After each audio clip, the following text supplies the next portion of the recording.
I guess we are absolutely live. फटाफट से एक बार चेक करके बता दो कि हमारा audio video video audio audio video video audio सब कुछ एकदम बेहतरीन तरीके से प्रॉपर है या नहीं है। तब तक जल्दी से चैट बॉक्स पढ़ लेते हैं भाई साहब।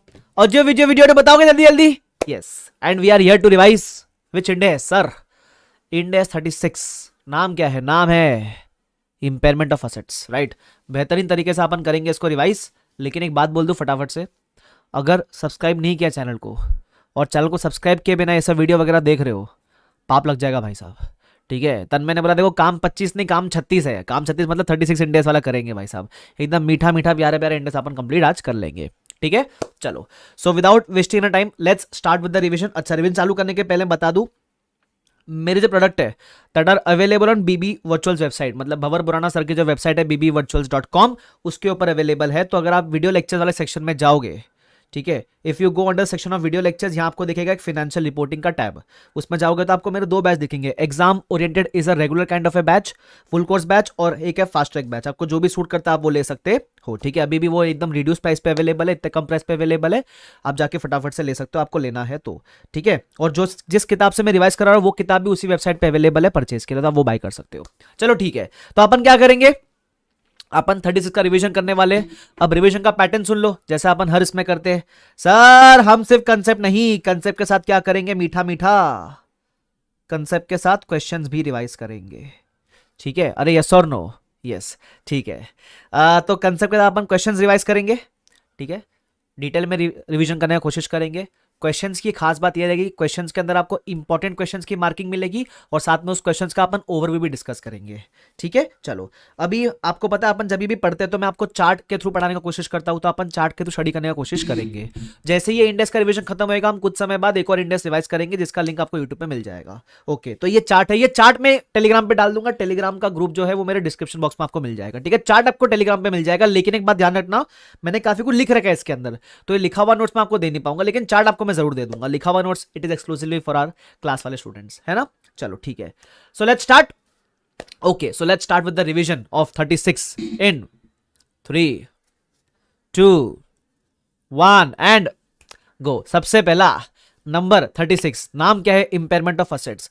इंपेयरमेंट का मतलब क्या होता है सर? इंपेयरमेंट का मतलब होता है decline in the value of assets. Asset की वैल्यू में जब डिक्लाइन होता है तो उसको हम कहते हैं इंपेयरमेंट ऑफ असेट। ठीक है, अब ये असेट्स की बात कर रहे हैं तो कौन से असेट इसके स्कोप में कवर्ड है? 163840 वाले असेट। 163840 मतलब पीपीई, इंटेंजिबल, इन्वेस्टमेंट प्रॉपर्टी, ये तीन एसेट इसके स्कोप में मेजरली आते हैं। ठीक है, उसके बाद अगर चार्ट में देखेंगे अगला point, identifying an asset that में बी इंपेयर्ड। हमको कैसे मालूम पड़ेगा कोई असेट इंपेयर्ड है या नहीं है? तो आपको दो अमाउंट कंपेयर करना होता है, एक होता है कैरिंग अमाउंट और एक होता है recoverable amount. Sir carrying amount कहां से मिलता है? जब आप बैलेंस शीट बनाते हो तो उन असेट के बैलेंस शीट का जो वैल्यू है उसको बोलते हैं carrying amount. What is the recoverable amount? आप जब असेट को यूज करोगे या असेट को बेचोगे, दोनों में से कुछ ना कुछ तो करोगे, उससे जो आपको मैक्सिमम वैल्यू रिकवर हो सकती है उसको बोलते हैं रिकवरेबल अमाउंट। जब आपका कैरिंग अमाउंट ज्यादा है लेकिन आप उतना रिकवर नहीं कर पाओगे, आप रिकवर कम करने वाले हो, तो उस केस में बोलते हैं इंपेयरमेंट लॉस हो गया। मतलब जितना आपके बुक्स में दिख रहा है उतना आप रिकवर भी नहीं कर पाओगे तो इंपेयरमेंट लॉस ही होगा ना भाई साहब। इसलिए बोलते हैं whenever carrying amount exceeds recoverable amount there will be an impairment. ठीक है, अब कैरिंग अमाउंट तो हमको निकालना आता है, इसलिए तीसरा पॉइंट का हम डिस्कशन करते हैं रिकवरेबल अमाउंट का। ठीक है, अब रिकवरेबल अमाउंट क्या है? रिकवरेबल अमाउंट बेसिकली होता है आप असेट को रिकवर कैसे करोगे, या तो यूज करके या तो बेचकर। तो यूज करने वाली जो वैल्यू होती है उसको बोलते हैं वैल्यू इन यूज, और जो बेचकर पैसा मिलने वाली वैल्यू होती है उसको बोलते हैं fair value less cost to sell या कॉस्ट टू डिस्पोजल, है ना। तो अगर मैं बोलूं यूज करने पे मेरे को मिलेगा कितने का बेनिफिट, यूज करने पे मिलेगा मुझे 90,000 का बेनिफिट और बेचने पे मुझे मिलेगा 1 लाख का बेनिफिट, तो आप क्या करोगे? आप यूज करोगे बेचोगे? सर हम तो बेच देंगे। बस मैं भी तो ये कह रहा हूं, व्हिचएवर इज हायर। दोनों में से आपको जिस पे ज्यादा वैल्यू रियलाइज होएगा आप क्या करोगे? आप वो करोगे, इसलिए हम बोलते हैं व्हिचएवर इज हायर। बराबर, ठीक है। अब एक एक करके बात करेंगे। Sir fair value less cost of disposal क्या होता है? असेट को बेच के और बेचने के लिए जो खर्चा करना पड़ेगा वो fair value less cost of disposal. आज ही असेट को बेचूंगा तो कितना पैसा मिलेगा? ठीक है, ये होता है FVLC, शॉर्ट फॉर्म में बोले तो FVLCTS, fair value less cost to sell. बराबर, उसके बाद में आता है value in use. What is the meaning of value in use? Value in use का बेसिक मतलब होता है अगर आप असेट को यूज करोगे तो कुछ कैश फ्लोस जमा करोगे, उन सारे कैश फ्लोस का प्रेजेंट वैल्यू, जैसे आपको मैंने क्लास के अंदर सिखाया भी था, वैल्यू न्यूज कैसे निकलता है। देखो जैसे फॉर एग्जांपल मेरे पास एक मशीन है जो बिस्किट बनाती है, तो इस मशीन से मैं क्या करूंगा, बिस्किट बनाऊंगा और बिस्किट को बेचूंगा, बराबर। तो जब मैं बिस्किट बना के बिस्किट बेचूंगा तो ये बिस्किट से मुझे कितने कैश फ्लोज आएंगे, इसकी लाइफ 5 साल बाकी है, तो आने वाले फ्यूचर के 5 साल में how much value am I expecting from the sale of biscuits. Machine को बेचकर नहीं, मशीन से आने वाले आउटपुट को बेचकर कितना पैसा एस्टिमेट कर रहे हो, फ्यूचर कैश फ्लोज, उसका प्रेजेंट वैल्यू, उसको बोलते हैं वैल्यू इन यूज, ध्यान रखना, ठीक है। बस तो FVLCTS या वैल्यू इन यूज, जिसको अपन शॉर्ट फॉर्म में बोलेंगे VIU, whichever is higher, बराबर। तो मेरे केस में value in use is higher, तो मैं वो ले लूंगा। वैल्यू इन यूज निकालते वक्त लास्ट के कैश फ्लो में बताया था मैंने आपको, स्क्रैप वैल्यू ऐड करना भूलना मत, बिकॉज आप अगर असेट को यूज भी करोगे तो लास्ट में जाके स्क्रैप तो करोगे ना असेट को, तो अगर कुछ स्क्रैप वैल्यू मिलती रहेगी तो वो लास्ट के कैश फ्लो में ऐड कर देना। ये आपका हो गया वैल्यू इन यूज। इसलिए वो क्या बोलता है, वैल्यू इन यूज निकालने के लिए हमको 2 डिसीजन बहुत इंपॉर्टेंट है। सबसे पहला आपके फ्यूचर कैश फ्लोज कितने, दूसरा डिस्काउंट रेट। तो पहले बात करते हैं फ्यूचर कैश फ्लोज के बारे में। अब ये फटाफट कंसेप्ट रिवाइज कर लेते हैं, कैश फ्लोज में क्या क्या इंक्लूड करेंगे। तो जब असेट को यूज करोगे, यूज करके बिस्किट मैन्युफैक्चर करोगे, उस बिस्किट से आने वाले कैश फ्लोज को बोलते हैं कैश इनफ्लोज, वो ऐड करेंगे। सेकेंड, ये इनफ्लोज कमाने के लिए जो आउटफ्लो करोगे माइनस करने का। तीसरा, जो स्क्रैप वैल्यू है, पता है net cash flow from disposal scrap value, वो लास्ट के कैश फ्लो में ऐड कर देना। क्लियर, ठीक है। उसके अलावा क्या इग्नोर करने का, ऐसे कोई प्लान जिसके लिए आप कमिटेड नहीं हो, उससे बढ़ने वाले कैश फ्लोज को इग्नोर करने का। जैसे फॉर एग्जांपल सपोज ये मेरे नॉर्मल कैश फ्लोज है एक्सपेक्टेड, मैं सोच रहा हूं अगर मैं बीबी सर से टैप करूंगा, अब वैसे तो हो चुका है बट ऐसे मैं सोच रहा हूं अगर मैं बीबी सर से टैप करूंगा तो मेरे कैश फ्लोज इतने इतने बढ़ जाएंगे, देखो कितने सारे 10 गुना बढ़ जाएंगे। ये मैं सोच रहा हूं, किया नहीं है, वैसा तो कर लिया बट वैसे सोच लो, किया नहीं होता, सिर्फ सोच रहा होता। तो ये वाले कैश फ्लोज को हम इग्नोर करेंगे, इसको कंसिडर करेंगे। तो ऐसे रिस्ट्रक्चरिंग जिसके लिए हम कमिटेड नहीं है उस कैश फ्लोज को हम कंसिडर नहीं करेंगे, ठीक है। तो सपने देखने वाले कैश फ्लोज को इग्नोर कर देना, ठीक है। चलो सर देख रहा है विनोद कैसा एग्जांपल ले रहा है आदमी, ठीक है। आगे डिस्काउंट रेट कौन सा लेंगे, प्री टैक्स डिस्काउंट रेट, मतलब बिफोर टैक्स डिस्काउंट रेट। क्यों, जो कैश फ्लोज है वो भी आपके प्री टैक्स है, इसलिए डिस्काउंटिंग रेट भी आप कैसा लोगे, प्री टैक्स लोगे। क्लियर है यहां तक, ठीक है। उसके बाद वैल्यू इन यूज के अंदर एक और चीज आता है, guidance on foreign currency cash flows. Suppose आपको कैश फ्लोज फॉरेन करेंसी में आ रहे, मशीन को यूज कर रहे हो और आउटपुट एक्सपोर्ट कर रहे हो, है ना, एक्सपोर्ट कर रहे हो, काफी फैला हुआ बिजनेस है, ठीक है, तो एक्सपोर्ट कर रहे हो आउटपुट, तो कैश फ्लोज आ रहे डॉलर्स के अंदर। तो जब कैश फ्लोज डॉलर्स में आ रहे या फॉरेन करेंसी में आ रहे, बट वैल्यू इन यूज तो रुपीज में चाहिए, तो फिर कैसे निकालेंगे उस केस में। तो 2 पॉइंट बहुत इंपॉर्टेंट है। सबसे पहला, डिस्काउंटिंग फैक्टर किसका लेंगे, इंडिया का लेंगे या फॉरेन करेंसी का लेंगे। तो सर डिस्काउंटिंग फैक्टर तो हम फॉरेन करेंसी का लेंगे, पहला चीज। सेकेंड चीज, जब डॉलर से रुपीज में कन्वर्ट करोगे तो कौन से रेट पे कन्वर्ट करेंगे, स्पॉट रेट पे, जिस दिन कैलकुलेशन मार रहे हो उस दिन के रेट पे कन्वर्ट करने का है, ठीक है। ये वाला पार्ट परफेक्ट, ओके। आगे बढ़ते, circumstances in which both FVL CTS and value in use, या तो कैलकुलेट करने का जरूरत नहीं है या दोनों अवेलेबल नहीं है, तो ऐसे केस में क्या करेंगे। अब नॉर्मली यहाँ 3 केसेस है, अब तीनों केस में डिस्कस करो क्योंकि कंफ्यूजन होता है इसके अंदर। तो क्या करो, जो काम का केस है वो डिस्कस करो, ठीक है। ये पहला और तीसरा केस काम का नहीं है इतना, तो उसको डिस्कस मत करो, कंफ्यूजन हो जाएगा आपको, यहां डिस्कस करो।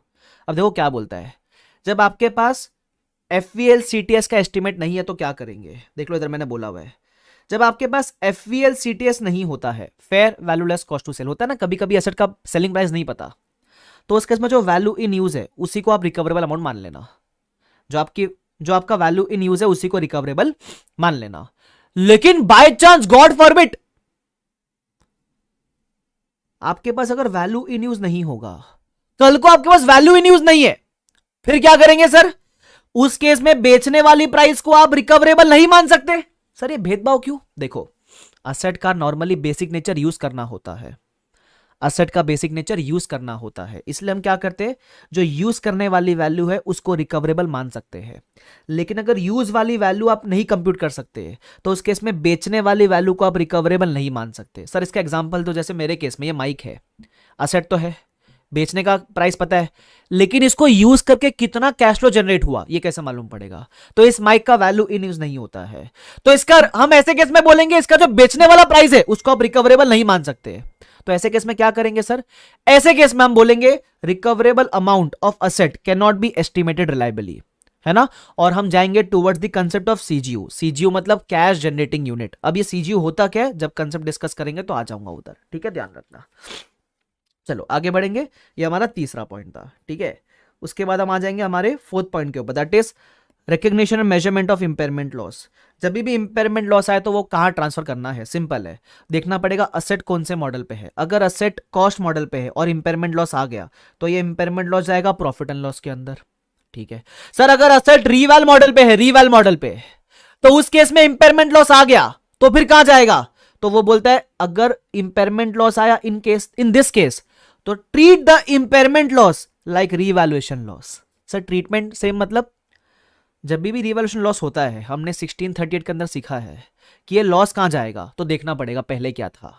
अगर आपके पास इस असेट के लिए पहले कोई गेन पड़ा है तो इस लॉस को पहले गेन से एडजस्ट करो, याद है, दैट मींस इस लॉस को पहले ओसीआई में ट्रांसफर करो, कुछ और लॉस बचता है तो प्रॉफिट एंड लॉस में जाएगा, ऐसा। तो अगर आपका असेट रीवैल मॉडल पे है तो treat the impairment loss like revaluation loss.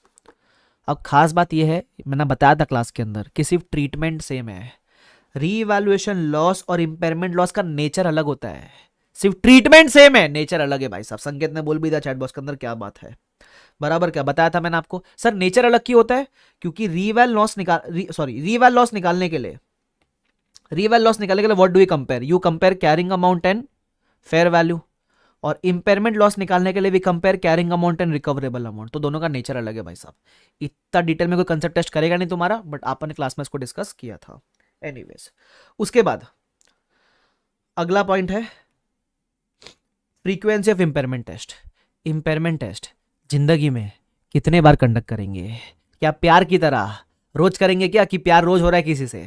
बराबर नहीं नहीं नहीं नहीं नहीं, नहीं। सर रोज इंपेयरमेंट टेस्ट करेंगे तो धंधा कब करेंगे? तो इसलिए वो बोलता है इंपेयरमेंट टेस्ट कब कंडक्ट करने का, ठीक है। तो बोलता है मैक्सिमम असेट के केस में जब भी इंडिकेशन आएगा तब इंपेयरमेंट टेस्ट करेंगे। Now indication can be of two types, external indicators, internal indicators. एक बार बस रीड कर लेना उसको, बराबर। इंडिकेशन आया तो इंपेयरमेंट हो गया ऐसा मत बोलना, इंडिकेशन आया तो क्या करने का? इंडिकेशन आया तो इंपेयरमेंट टेस्ट करने का। याद है, इसको समझने के लिए आपने गर्लफ्रेंड वाला एग्जांपल भी लिया था, हाँ ठीक है। उसके अलावा 3 असेट के केस में, कितने? 3 असेट के केस में annual impairment test is compulsory. 3 asset के केस में एनुअल इंपेयरमेंट टेस्ट करना पड़ेगा। वो कौन से असेट है? सबसे पहला है intangible with indefinite useful life, दूसरा है इंटेंजिबल अंडर डेवलपमेंट, और तीसरा है goodwill acquired in a business combination. इन 3 के केस में annual impairment test is compulsory. अच्छा, इसको याद कैसे रखेंगे? तीनों को ध्यान रखना, ये तीनों के तीनों इंटेंजिबल है और तीनों के तीनों करंटली एमोटाइज नहीं हो रहे, क्योंकि देखो लाइफ इनफाइनाइट है तो एमोटाइज नहीं हो रहा है, अंडर डेवलपमेंट है मतलब अब तक रेडी नहीं हुआ है तो एमोटाइज नहीं हो रहा है, और गुडविल है तो एमोटाइज नहीं होता है, ठीक है, ध्यान रखना। ओके, ये था हमारा 5वां point, that is frequency of impairment test. देखो चार्ट से अपने को मालूम पड़ता चैप्टर में क्या क्या है। वापस बता दूं, ये चार्ट आपको टेलीग्राम के ऊपर मिल जाएगा, टेलीग्राम का लिंक डिस्क्रिप्शन के अंदर है, ज्वाइन जरूर कर लेना भाई, सब मिलेगा आपको, ठीक है। उसके अलावा अगला पॉइंट क्या है? Cash generating unit. याद है क्या, किसी सिंगल असेट का वैल्यू इन यूज नहीं मिल रहा था तो रिकवरेबल अमाउंट भी नहीं मिल रहा था, तो हम जाते towards the concept of CGU. Now what is the meaning of CGU? CGU का मतलब बहुत सिंपल है, सीजीयू का मतलब होता है एक ग्रुप ऑफ असेट्स। सीजीयू का मतलब होता है एक ग्रुप ऑफ असेट्स जो साथ में मिलकर कैश फ्लो जनरेट करते हैं। क्या होता है सर? एक ग्रुप ऑफ असेट्स जो साथ में मिलकर कैश फ्लो जनरेट करते हैं। Sir what is the meaning of this? Suppose for example मेरे केस में माइक अकेला कोई कैश फ्लो जनरेट नहीं कर रहा है, लेकिन माइक, आईपैड, लैपटॉप, है ना, कैमरा, ये सब मिलकर मेरे लिए कैश फ्लो जनरेट कर रहे हैं ना। आपकी फीस, ये सब मिलकर मुझे आपको सर्विस प्रोवाइड करने में हेल्प कर रहे हैं, तो ये सब मिलकर मेरे लिए हो गया सीजीयू, कैश जनरेटिंग यूनिट, बराबर। तो ग्रुप ऑफ असेट्स जो अकेले में तो कोई कैश फ्लो नहीं दे रहे थे लेकिन साथ में मिलकर कैश फ्लो दे रहे हैं ना, ये सीजीयू होता है। जैसे मैंने एग्जांपल भी दिया है, मेरा टीचिंग सेटअप साथ में मिलकर कैश फ्लो देता है, तो इसका हम सीजीयू में इंपेयरमेंट टेस्टिंग करेंगे। संकेत बोलते हैं पैसा ही पैसा होगा। आगे बढ़ते चलो, तो जैसे एग्जांपल लिया लैपटॉप, कैमरा, आईपैड, माइक, ठीक है। कैरिंग अमाउंट अपने पास होता है, रिकवरेबल इंडिविजुअली नहीं है लेकिन कंबाइन तो है ना, तो कैरिंग अमाउंट अब कितना है? 650, रिकवरेबल कितना है? 520। लॉस हो गया क्योंकि कैरिंग अमाउंट ज्यादा है लेकिन उतना रिकवरी नहीं कर पाओगे, लॉस हो गया। ये लॉस 130 का कहां जाएगा, बांट देना चारों असेट के अंदर इन the ratio of carrying amount. जैसे आप लॉस बांटोगे कैरिंग अमाउंट के रेशियो में चारों के अंदर, तो आपको मिल जाएगा रिवाइज्ड कैरिंग अमाउंट। क्लियर है क्या ये वाला पार्ट? अरे सबको समझता है क्या, यस और नो? यस सर, ठीक है। उसके अलावा जब अपन सीजीयू की बात करेंगे तो दो और केसेस से अपने को डील करना होता है। पहला goodwill in case of CGU, ठीक है। तो इसको भी नोटबुक में मैंने एग्जांपल के तो समझाया, फटाफट से रिवाइज कर लेते क्या बोलता है, ठीक है। देख लो, गुडविल के केस में सबसे पहली बात, इंडिविजुअल इंपेयरमेंट टेस्ट पॉसिबल ही नहीं होता है। गुडविल वाले केस में इंडिविजुअल इंपेयरमेंट टेस्ट पॉसिबल नहीं होता है। तो क्या करने का, इसको सीजीयू में एलोकेट करने का, क्योंकि गुडविल का कोई भी इंडिविजुअल वो नहीं है ना वैल्यू। गुडविल तो आपको ज्यादा कैश फ्लो जनरेट करने में असिस्ट करता है पूरे बिजनेस में, उसके अकेले से कितना कैश फ्लो आया वो तो ना पता है। तो उसलिए भी हम इसका टेस्ट करेंगे सीजीयू के अंदर। अब इसमें मैंने पता है 3 केसेस लिए थे क्लास के अंदर, याद है क्या? तो देखो फॉर एग्जांपल, याद है दो सीजीयू है अपने, मेरा एक सीए बिजनेस का एक अलग सीजीयू, सीएफए बिजनेस का अलग सीजीयू। एक कंपनी में मल्टीपल सीजीयू पॉसिबल है। तो एक सीजीयू में अपने पास लैपटॉप कैमरा आईपैड है, दूसरे सीजीयू में अपने पास मैकबुक माइक और प्रोजेक्टर है। ऐसा मैंने रैंडमली एग्जांपल लिया है। अब मान लेते हैं पूरे कंपनी में गुडविल है 2 लाख रुपए का, ठीक है। अब मैंने 3 केस दिए थे आपको। सबसे पहला केस, गुडविल का बेनिफिट सिर्फ सीजीयू 1 में मिल रहा है, ठीक है।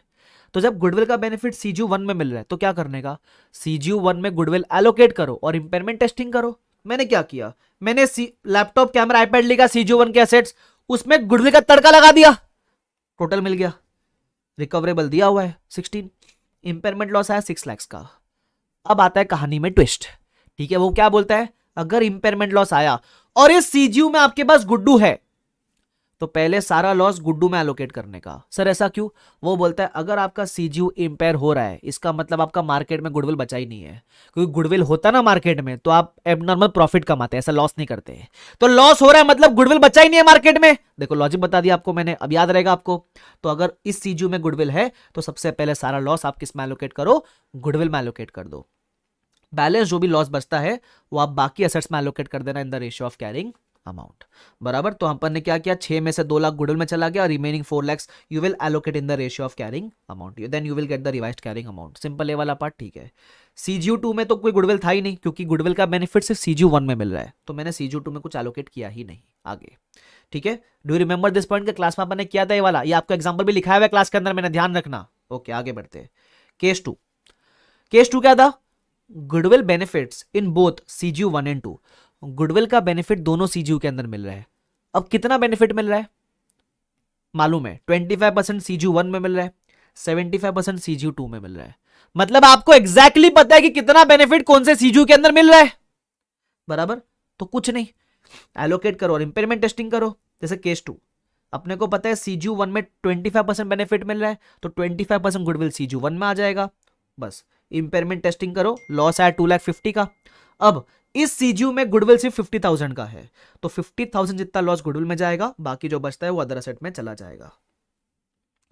सेम विथ सीजीयू 2, अपने को क्लियरली पता था कि सीजीयू 2 में कितना बेनिफिट मिल रहा है, सीजीयू 2 में आपको मिल रहा है 75% जितना benefit. Very good answer Renu का। तो 75% के अंदर अपन क्या करेंगे, 75% गुडविल एलोकेट करेंगे सीजीयू 2 के अंदर, बराबर। बस इंपेयरमेंट टेस्टिंग किया। अब इसके इसमें लॉस आया नहीं। सर क्यों नहीं आया? अरे भाई कैरिंग कम है, रिकवरेबल ज्यादा है, जितना दिख रहा है उससे ज्यादा कमाने वाले, तो प्रॉब्लम थोड़ी ना है, अच्छी बात है। चलो ये अपना केस 2 था, ठीक है, जहां गुडविल का बेनिफिट दोनों सीजीयू के अंदर मिल रहा है और आपको रेशियो पता है कितना मिल रहा है, ठीक है। आगे बढ़ जाते हैं। केस 3, गुडविल का बेनिफिट दोनों सीजीयू के अंदर मिल रहा है, benefits in both CGUs but can not be allocated. ये दोनों के अंदर बेनिफिट मिल रहा है, लेकिन कितना कितना बेनिफिट किस में मिल रहा है ई नहीं पता हमको, तो का करबे। जब बेनिफिट मिल रहा है दोनों में, लेकिन कितना किस में मिल रहा है ये नहीं पता, तो क्या करेंगे सर? तो ऐसे केस में हमको इंपेयरमेंट टेस्टिंग 2 स्टेज में करनी पड़ेगी, याद है 2 स्टेज में। पहला स्टेज में इंपेयरमेंट टेस्टिंग करेंगे इंडिविजुअल सीजीयू का विदाउट गुडविल। पहले स्टेज में टेस्ट करो individual CGU without any goodwill, बराबर। तो क्या करेंगे उसके अंदर, सीजीयू 1 का टेस्टिंग करो, गुडविल भूल जाओगे गुडविल है तो 1 का टेस्टिंग करो, रिकवरेबल ढूंढा, लॉस आया। अब इसमें कोई गुडविल तो फिलहाल है नहीं, तो गुडविल में कुछ भी एलोकेट मत करना, जो भी है बाकी एसेट में एलोकेट कर देना, बराबर। सिमिलरली सीजीयू 2 के साथ आप करोगे, टेस्ट करोगे विदाउट एनी गुडविल, क्योंकि पता ही नहीं ना कितना गुडविल किसके अंदर है। ये आपकी स्टेज 1 की टेस्टिंग हो गई। स्टेज 1 में अपन ने टेस्ट किया इंडिविजुअल सीजीयूज विदाउट गुडविल। अब आता है स्टेज 2। स्टेज 2 में क्या करोगे, you will test the combined CGU. Combine करो सीजीयू को, उसमें गुडविल का तड़का लगा दो। CGU 1 plus CGU 2 plus goodwill. देखो गुडविल का इंडिविजुअल बेनिफिट नहीं पता, लेकिन दोनों सीजीयू में बेनिफिट मिलता है ये तो पता है ना। तो CGU 1 combine, CGU 2 combine, goodwill. तो सीजीयू 1 का पूरा कैरिंग अमाउंट कंसीडर करो। अब सीजीयू, इंपॉर्टेंट बात ये है, सीजीयू 1 का कौन सा कैरिंग अमाउंट लेंगे, दो कैरिंग अमाउंट है सीजीयू 1 के, एक पुराना वाला और एक रिवाइज्ड वाला। तो आप लोगे रिवाइज्ड वाला, क्योंकि आप स्टेज 2 में तो स्टेज 1 के बाद में आ रहे हो ना, तो you will take revised carrying amount. CGU 1 में लिया आपने रिवाइज कैरिंग अमाउंट, सीजीयू 2 में आपने लिया रिवाइज कैरिंग अमाउंट और उसमें गुडविल लगा दो।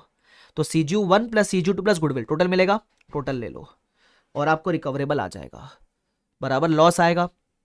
अब ये सारा लॉस जाएगा गुडविल के अंदर। अब आप बोलोगे सर अगर लॉस आपका 2 लाख से ज्यादा आता तो, if the loss would have exceeded then बाकी सब एलोकेट करेंगे ना बाकी सब में। The answer is no. मैं बताऊं, कंसेप्चुअली बताता हूं, जब आप 2 स्टेज में इंपेयरमेंट टेस्टिंग करते हो और जब आप सेकेंड स्टेज में आ रहे हो ना, तो ये लॉस 2 लाख के ऊपर आ ही नहीं सकता।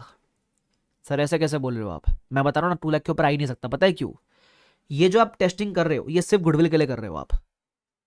इंडिविजुअल टेस्ट पॉसिबल नहीं है इसलिए कंबाइन करके कर रहे हैं, लेकिन कर सिर्फ गुडविल के लिए रहे। क्यों, अरे ये 2 टेस्ट होके आ चुका ना, सीजीयू 1 एंड सीजीयू 2, ये तो फेल होके आ चुके, टेस्ट होके आ चुके, इन पे थोड़ी ना वापस इंपेयरमेंट लॉस आएगा।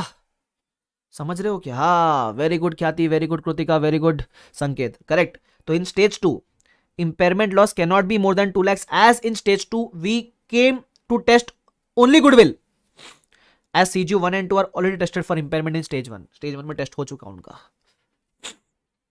अरे समझ में आया क्या, अरे मगज में आया क्या, मैं तेरे बाद में आया क्या, चिल्लाने से बनते गाने क्या, चिल्लाने से बनते शाने क्या, हाँ नहीं क्या आया, चलो ठीक है आया, आगे बढ़ते। तो सीजू में एक कंसेप्ट था गुडविल का। सीजू में एक और कंसेप्ट है कॉर्पोरेट एसेट का। सर इसमें बताओ अभी, तो इसको भी आपन ने क्या सीखा था, एग्जाम्पल के थ्रू।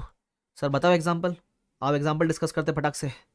बोलते हैं कॉर्पोरेट एसेट, सबसे पहला इसका भी, इसका मतलब क्या होता है, जैसे मेरा बिजनेस है टीचिंग का, लेकिन बच्चा एडमिशन किधर लेगा, मेरे ऑफिस में जाके, हेड ऑफिस में जाकर, कॉर्पोरेट ऑफिस में जाकर, एडमिशन ऑफिस। तो उस ऑफिस का अकेला कोई कैश फ्लो नहीं होता है, उसको भी क्या करना पड़ता है, सीजू में एलोकेट करना पड़ता है। तो इंडिविजुअल कैश फ्लो नहीं है, तो सीजू में इंपेयरमेंट टेस्टिंग करेंगे, बराबर क्या। अब आगे सेम अजम्पशन ले लो, 2 बिजनेस है ठीक है, और 10 लाख का कॉर्पोरेट एसेट है, 3 केस अगेन। केस 1 बेनिफिट सीजू 1 के अंदर ही है, तो एलोकेट करो सीजू 1 के अंदर। अब इसमें खास बात क्या है, ये कोई गुडविल नहीं है, तो अगर ऐसे केस में कोई लॉस आता है तो येडे की तरह ये मत बोलना कि पहले सारा loss in corporate asset and then in remaining. अरे गुडविल थोड़ी ना ही है, तो जब कॉर्पोरेट एसेट होगा सीजू के अंदर, तो आप सारा लॉस एलोकेट करेंगे सारे एसेट में इन the ratio of carrying amount, बराबर क्या, ध्यान रखना। तो मैंने बोला भी है, या मिस्टेक क्या करोगे आप पूरा लॉस कॉर्पोरेट एसेट में एलोकेट कर दोगे, कर मत देना येडे की तरह, सारा लॉस जाएगा सारे एसेट के अंदर इन the ratio of carrying amount. Stage 2 क्या था, स्टेज 2 अगेन वही, आप टेस्ट कर सकते हो सीजू 1 एंड 2 दोनों को, तो मतलब सॉरी दोनों में एलोकेबल है और आपको पता है कितना कितना एलोकेबल है, तो वही है, एलोकेट करो और इंपेयरमेंट टेस्टिंग करो, सेम चीज ठीक है। मेन केस 3 है, दोनों में बेनिफिट मिल रहा है लेकिन एलोकेबल नहीं है, कॉर्पोरेट एसेट का बेनिफिट मिल रहा है दोनों के अंदर लेकिन एलोकेबल नहीं है, तो क्या करेंगे उस केस में, इंपेयरमेंट टेस्टिंग करेंगे 2 स्टेज में, 2 स्टेज में इंपेयरमेंट टेस्टिंग करेंगे उस केस में। सबसे पहला stage number 1, test the CGUs without corporate asset. Sir ये तो गुडविल की तरह सेम लग रहा है, हाँ वैसा सेम ही है, देख लो, test the CGUs without corporate asset, तो 1 को टेस्ट करो, 2 को टेस्ट करो। फिर स्टेज 2 में क्या करेंगे, सारा सीजीयू कंबाइन करो, कॉर्पोरेट एसेट वाला तड़का लगाओ, मिलेगा कंबाइंड ठीक है। तो CGU 1 CGU 2 corporate asset add कर दो, रिवाइज वैल्यू मिलेगा, टोटल आएगा, फिर रिकवरेबल अमाउंट मिलेगा। अब ये जो लॉस है, ये जो लॉस है, वैसे तो हम क्या बोलते हैं, इस केस में सब में एलोकेट करना होता है बिकॉज गुडविल थोड़ी ना है, लेकिन जब आप स्टेज 2 में आए हो, सीजीयू 1 एंड 2 को टेस्ट करके आए हो, तो अभी जब लॉस आएगा ना 3 लाख रुपीस का, ये लॉस आप सब में मत एलोकेट कर देना।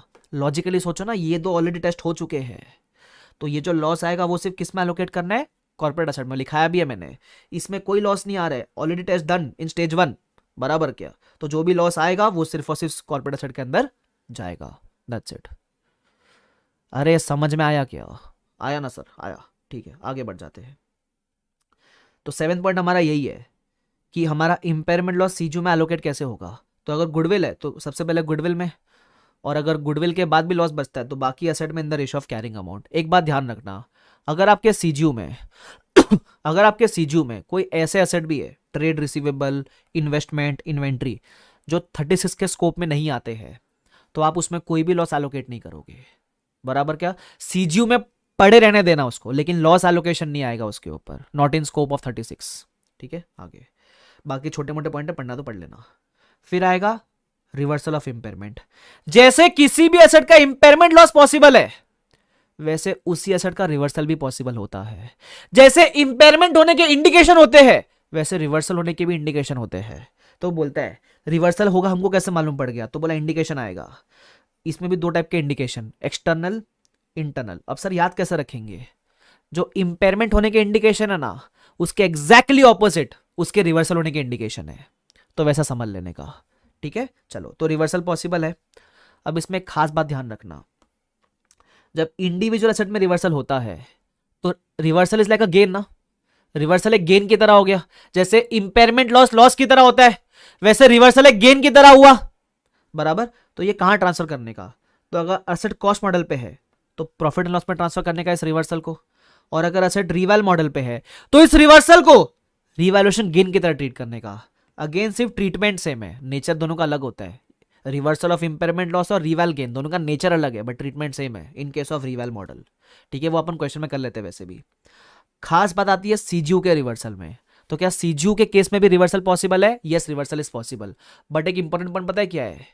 सीजीयू के केस में ऐसे कसम खाओ, दिल पे हाथ रख के, सब रिवर्सल पॉसिबल है accept in case of goodwill. Goodwill पे रिवर्सल पॉसिबल नहीं है। बराबर क्या? ध्यान रखना। तो अब करें कैसे?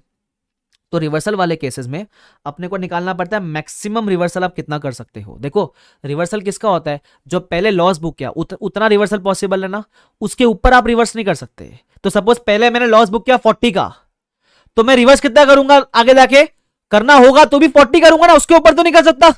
पहले ये चीज समझ लो। सेकेंड चीज, एक राज के बाद बताओ, अगर पहले 40 का लॉस बुक किया था ना, तो फ्यूचर में अब 40 नहीं, उससे थोड़ा कम ही रिवर्स करते हो। है सर, ऐसा क्यों? आपको मैंने एग्जाम्पल करवाए थे, आ जाओ अपन क्लास में जो एग्जाम्पल के तो देखते हैं। इधर आओ, ध्यान दो, दिखा रहा हूं आपको, रुको। किधर गया, किधर गया? ये रहा, देखो, सुन लो। रिवर्सल का एग्जाम्पल दो केस में, एक in case of individual asset, एक इन केस ऑफ सीजीयू। फटाफट से देख लो क्या बोलता है। देखो एग्जाम्पल से एकदम फटाक से रिकॉल होगा तुमको। पढ़ा तो मेरे से तो मालूम पड़ेगा तुमको। अच्छा, आपने किसी और से पढ़ा तो भी आपको समझ आएगा, चिंता मत करो, आ जाओ। अगर तभी अच्छे से पढ़ा रहेगा तो।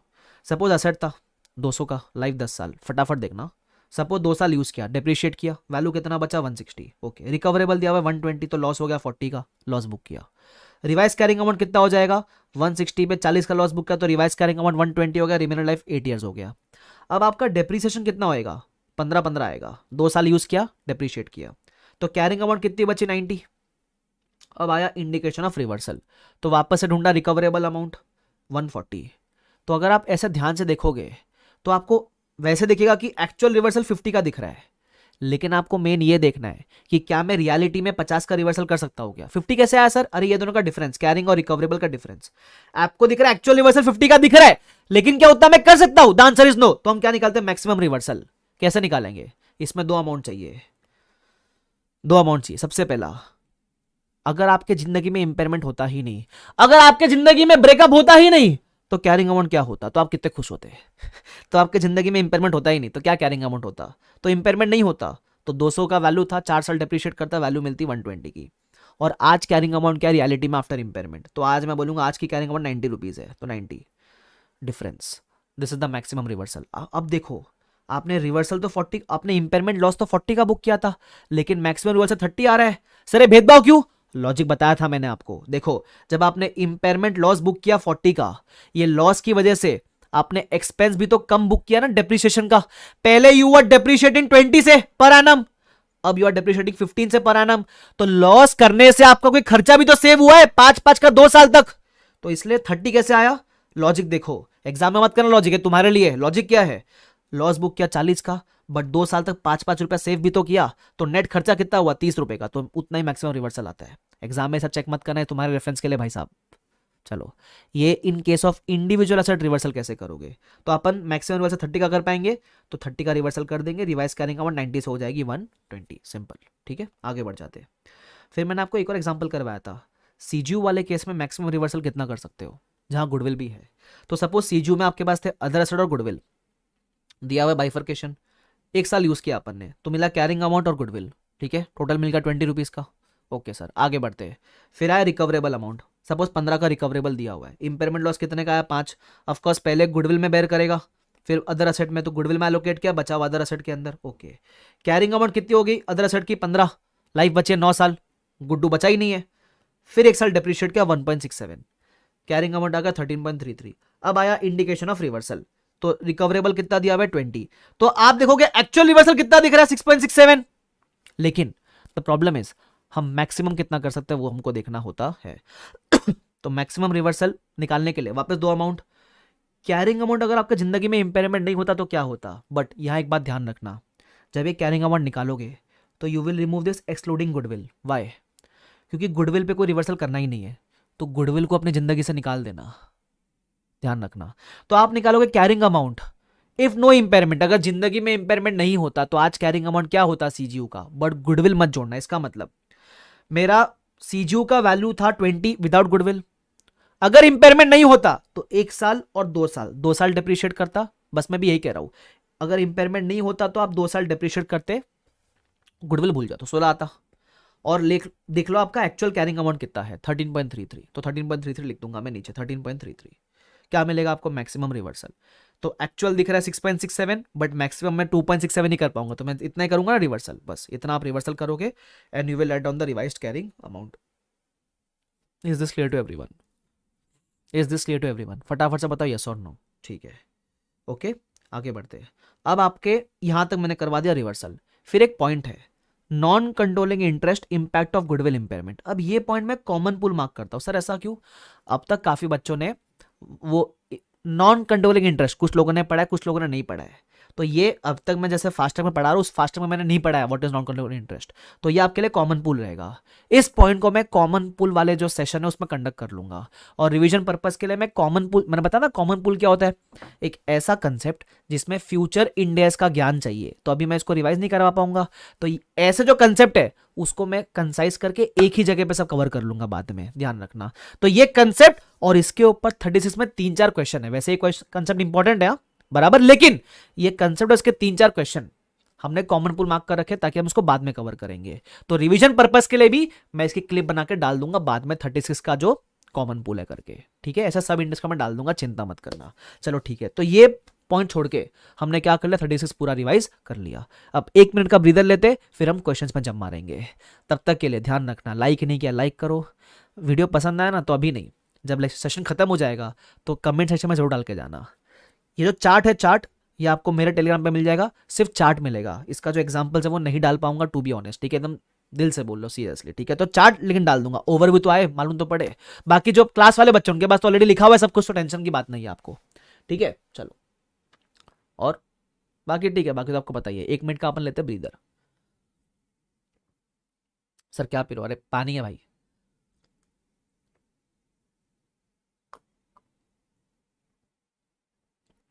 नारियल पानी, मलाई भी आ गई, मजा आ गया।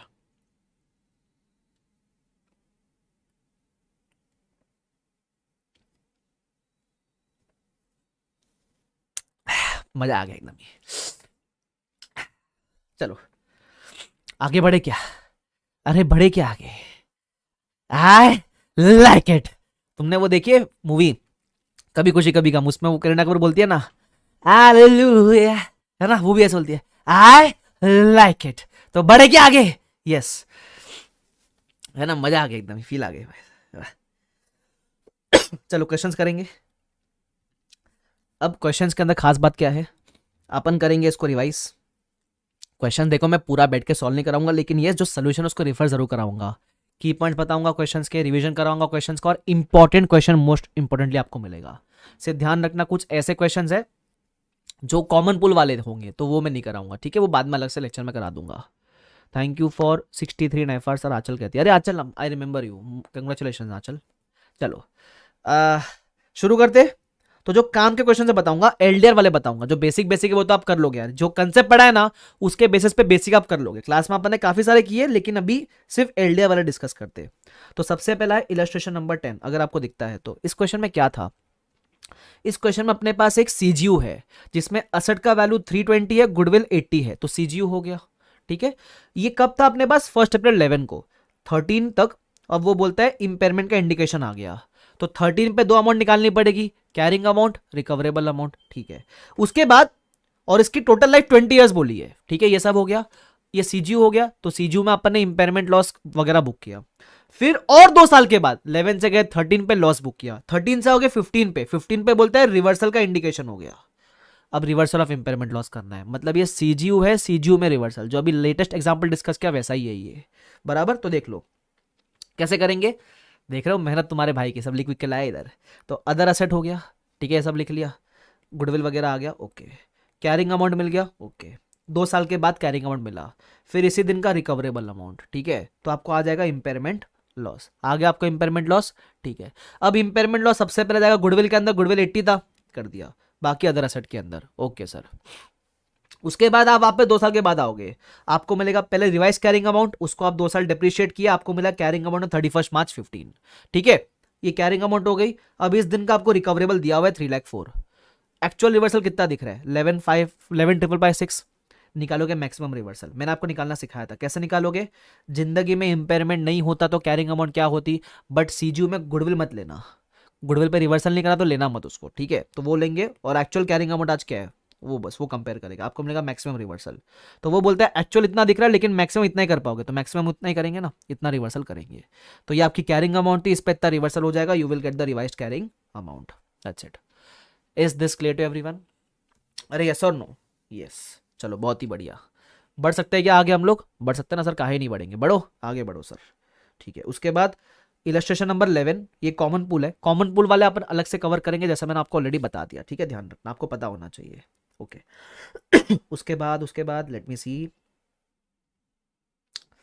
हाँ उसके बाद था अपना ये इलस्ट्रेशन 21। अब 21 भी वैसे कॉमन पूल है, लेकिन ये क्वेश्चन आपने क्लास में किया था, कैसे।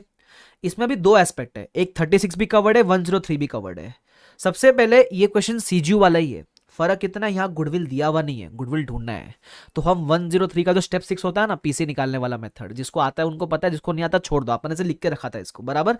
तो 103 के मेथड से गुडविल कंप्यूट करेंगे, याद है step 6, goodwill plus NCI minus आई ने, तो गुडविल मिलेगा वो, बराबर। तो गुडविल ढूंढेंगे, फिर बोलता है कि गुडविल को तीनों में एलोकेट करना है, एबीसी में इन द रेशियो ऑफ 2:2:1। एलोकेबल है गुडविल, तो बस एलोकेट करो और एक ही बार इंपेयरमेंट टेस्टिंग करना है, इतना ही किया था अपन ने। गुडविल ढूंढा, तीनों में एलोकेट किया 2:2:1 के रेशियो में, और हर एक सीजू का अपन ने इंपेयरमेंट टेस्टिंग किया, बस इतने तरीके से आपको करना था और कुछ नहीं करना है। वो लास्ट में ये भी पूछता है कि एनसीआई को कितना लॉस जाएगा, अब वो मैंने बोला था 103 में पता है, बट जिसने 103 कर रखा है, जितना स्टेक है एनसीआई का उतना लॉस एनसीआई में चला जाएगा, सिंपल। क्लियर है क्या वाला पार्ट? यस, ध्यान रखना। चलो, ये था आपका इलस्ट्रेशन नंबर 21 एलडीआर था ये क्वेश्चन। ठीक है, उसके बाद इलस्ट्रेशन नंबर 23 है आपके लिए। ठीक है, ये भी एलडीआर है। क्या बोलता है ये क्वेश्चन, बोलता है 3 सीजीयू है, ए बी सी है ना। अब उसमें कैरिंग अमाउंट दिया हुआ है, लाइफ दिया हुआ है, फिर आगे क्या बोलता है, 2 कॉर्पोरेट असेट है, एक्स और वाई। अब खास बात यहां थी इस क्वेश्चन में, याद है आपको एक्स एलोकेबल था, x is allocable in all the 3।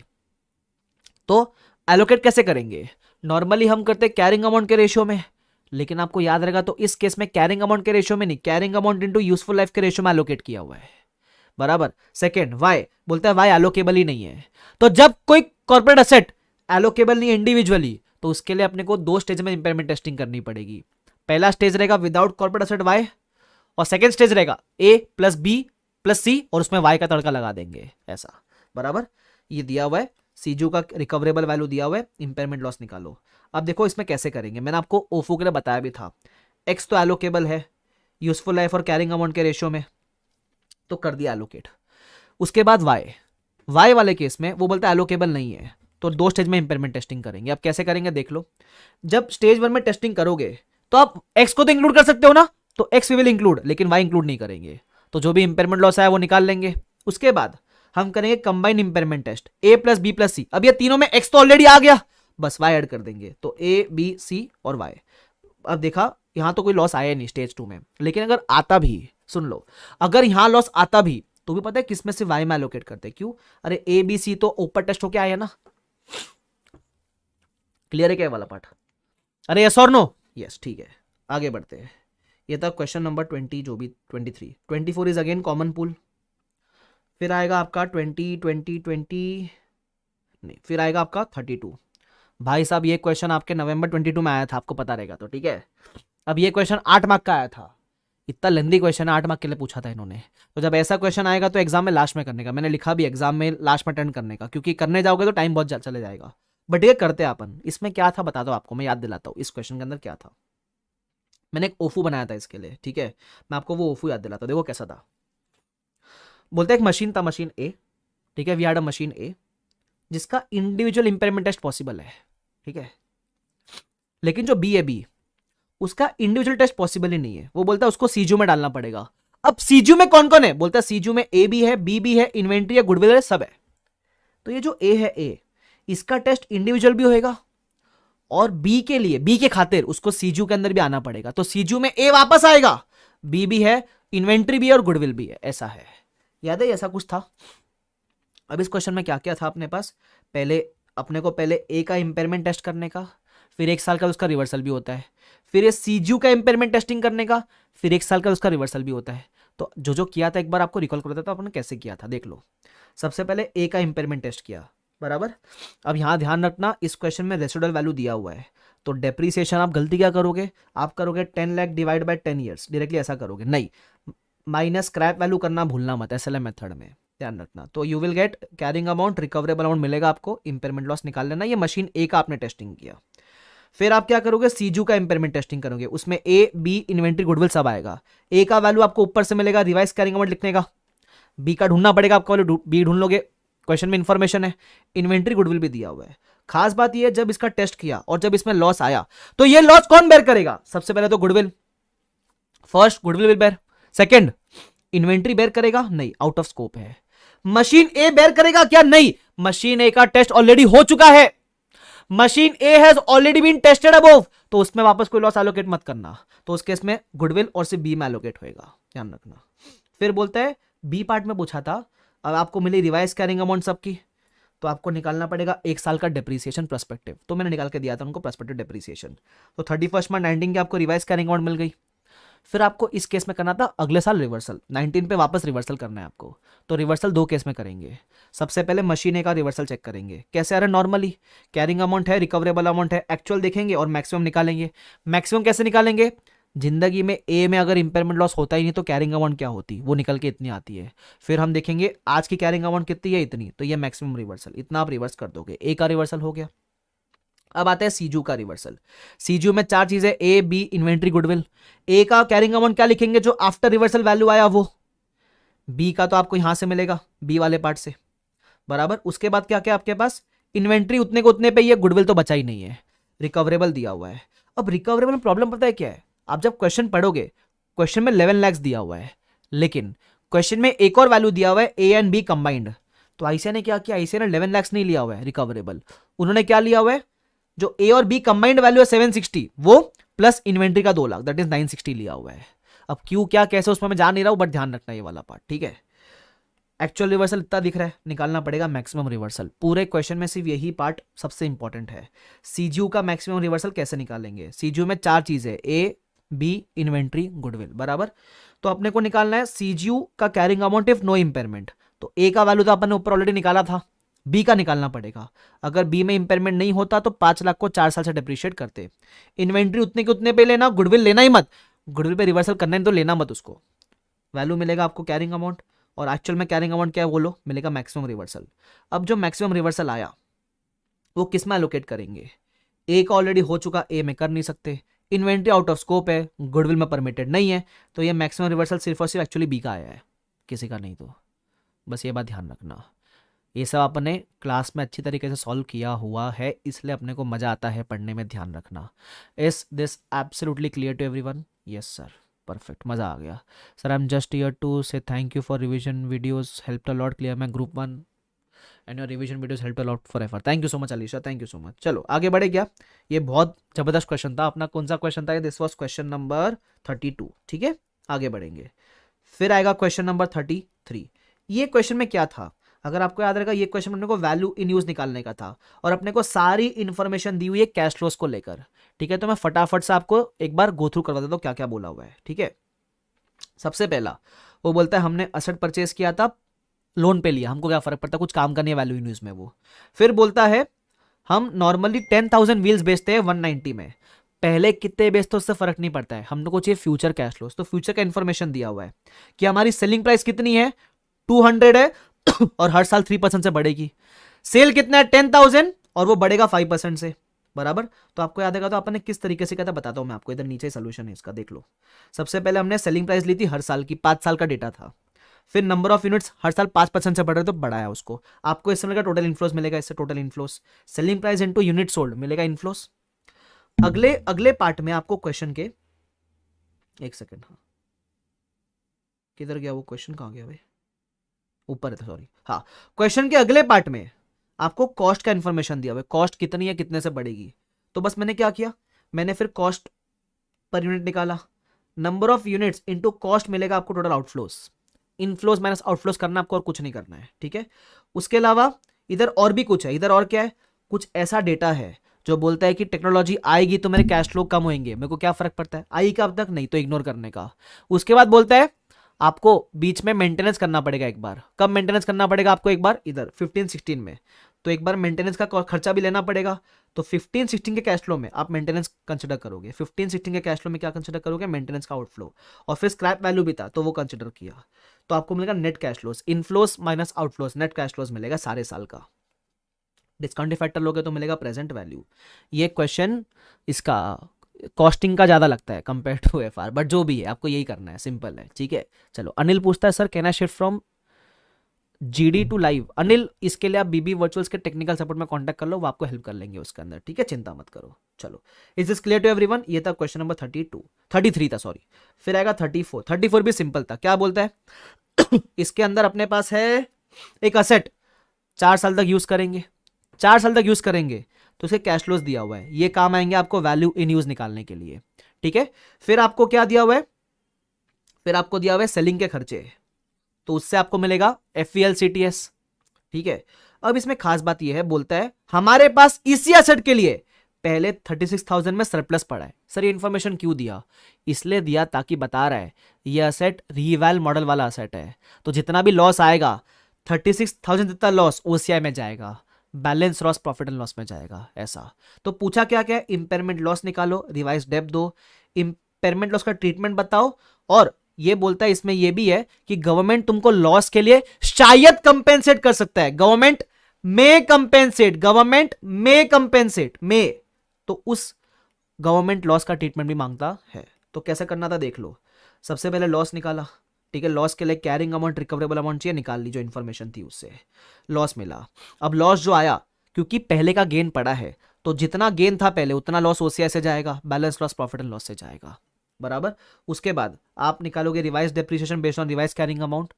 फिर कंपेंसेशन का क्या करे, गवर्नमेंट ने अब तक सिर्फ इंडिकेट किया है, आपको कोई भी ऐसा प्रॉमिस करके कोई ऐसा आपको लिखित में विखित में दिया नहीं है, it has not become receivable, it is only it may compensate, बराबर क्या।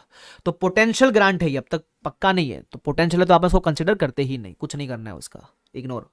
क्लियर। अच्छा एक और चीज, एक चीज बताना भूल गया, एक क्वेश्चन था 32, पता आपने डिस्कस किया अभी, मशीन ए मशीन बी वाला। 32 के अंदर एक और चीज है, एक वैल्यूएशन फीस है 1 लाख रुपए की। ये सबसे पहला बड़ा क्वेश्चन है, जब अपन निकालते हैं ना fair value less cost to sell, तो कॉस्ट टू सेल में इसको कंसिडर करे क्या, नहीं, वैल्यूएशन फीस एक कॉस्ट ऑफ सेलिंग नहीं है तो कंसिडर नहीं करते, ध्यान रखना, बस इतना याद रख लेना ये वाला पार्ट। ठीक है, 34 अपना हो गया, बराबर, 34 भी रिवाइज कर लिया। उसके बाद MTP RTP के दोनों जो क्वेश्चन है वो आपके लिए वो है, उसको क्या बोलते हैं, कॉमन पूल है। तो इतने ही क्वेश्चन LDR है इसके अंदर, ध्यान रखना। कॉमन पूल वाला जो एक कंसेप्ट है वो तो इंपॉर्टेंट है, उसके क्वेश्चंस अपन एक सेपरेट वीडियो में कर लेंगे। बाकी वो छोड़ के अगर मैं वैसे देखूं तो हमारा क्या खत्म हो जाता है, हमारा 36 उसको ऐसा बोलने का। तुमने भागम भाग मूवी देखा, भागम भाग, उसमें गोविंदा कैसे करता है, उसमें गोविंदा पता है कैसे ऐसा करता है ना, ए रहा नहीं जाता, खत्म। तो खत्म होने पे क्या करते हैं सर, खत्म होने पे क्या करते हैं, चुनरी को सरकाते हैं ना, तो सरका देना, सरकाने के पहले सुनो, चैनल सब्सक्राइब। देखो अभी अगले रिवीजन वीडियोस तब आएंगे जब अपने चैनल पे 20,000 सब्सक्राइबर हो जाएंगे भाई, अब नहीं आएंगे, ठीक है। वैसे 10 मिनट बाद ही एक वीडियो है रिवीजन वाला, लेकिन सब्सक्राइब करवाओ लोगों को, सब्सक्राइबर बढ़ाओ, हाँ ठीक है, बेटी पढ़ाओ बेटी बचाओ, तो सब्सक्राइबर बढ़ाओ रिवीजन लाओ, ऐसा अपने को लाना पड़ेगा कुछ, ठीक है। एनीवेज मजाक कर रहा हूँ, बट सब्सक्राइब कर लेना, लाइक कर देना। ये मैं पूरा सोल्यूशन डाल नहीं पाऊंगा, लेकिन चार्ट जो है वो टेलीग्राम पे आ जाएगा, उसके लिए टेलीग्राम चैनल ज्वाइन कर लेना, ठीक है। और बाकी मैं क्या कर रहा था सुनो तो सही। सर से सर से सर से मुरी चुनरी जाए, जाए जाए, सर से मुरी चुनरी जाए, सरक सरक सरक। तो 36 को अपन ने क्या कर दिया है, सरका दिया है, ठीक है। तो अपन अच्छा अभी कुछ सेकंड के, कुछ मिनट के अंदर, एक 7 मिनट्स के अंदर मिलते हैं, आफ्टर 7 मिनट्स एग्जैक्टली 12 बजे 105 का रिवीजन भी करते हैं, ठीक है। 105 का रिवीजन उसको भी सरका देते हैं फटाफट से। तो फटाफट से 105 के लिए इसी चैनल पे आ जाना, ठीक है। तो फील आ गया भाई साहब, मजा आ गया, चलो ठीक है। तो thank you so much everyone for this revision session. Bye bye everyone, take care, see you all, bye bye, मिलते हैं एग्जैक्टली 12 बजे, ठीक है। और हाँ मेरे बता दूं, मैं बीबी वर्चुअल्स पे अपने लेक्चर्स है, जाके ले सकते हो, है ना। बीबी वर्चुअल मतलब भगवत बनाना सर की वेबसाइट है, वहाँ अवेलेबल है। Exam oriented is like a full course, FR ये लाइक अ फास्ट ट्रैक, अभी भी ले सकते हो, मौका है, छोड़ो मत। बुलाओ क्या शेरा को, बुलाओ क्या, बुलाओ क्या, कितने प्रतिशत है। चलो bye bye, take care, bye bye.